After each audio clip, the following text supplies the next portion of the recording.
Hini mufana wekuchiboisi chesimbeni kwali Grand Kanto chipikiri ndini ane ngoma dzinonaka ndini tavakutendesa Mwari wedu tichimbofonera nawo mukoma Samero mukoma Singu makabuda seko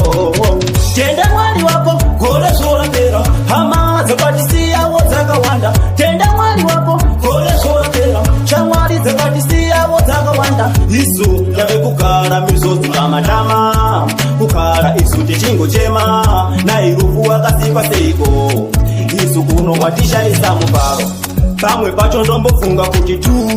ndoita sendiri kumachusu asi vati zveupenyu zvakaoma vamwe vave kuti takaromberana ndave kufunga mungoma Saulo ndapota usarove mutoriro iwe rova ngoma zvako madiro wechikara une muteu tenda Mwari wako gore zvorapera hama dzakatisiyawo dzakawanda tenda Mwari wako gore zvorapera shamwari dzakatisiyawo dzakawanda isu ndave kugara mizodzi pamatama kugara isu tichingochema nairufu wakasikwa seiko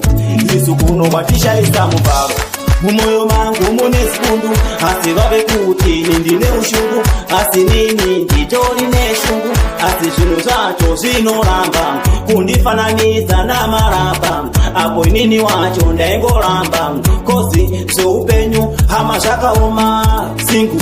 ufunge zvakaoma tenda Mwari wako gore zvorapera hama dzakatisiyawo dzakawanda tenda Mwari wako gore zvorapera shamwari dzakatisiyawo dzakawanda isu ndave kugara mizodzi pamatama kugara isu tichingochema nairufu wakasikwa seiko isu kuno kwatishaisa mubharo pamwe pacho ndombofunga kuti tu ndoita sendiri kumachusu asi vati zveupenyu zvakaoma vamwe vave kuti takaromberana ndave kufunga mungoma Saulo ndapota usarove mutoriro iwe rova ngoma zvako madiro wechikara une muteu tenda Mwari wako gore zvorapera hama dzakatisiyawo dzakawanda tenda Mwari wako gore zvorapera shamwari dzakatisiyawo dzakawanda isu ndave kugara mizodzi pamatama kugara isu tichingochema nairufu wakasikwa seiko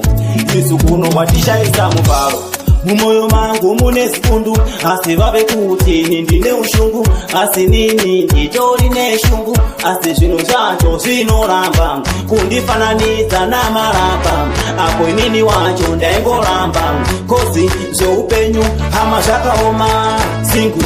ufunge zvakaoma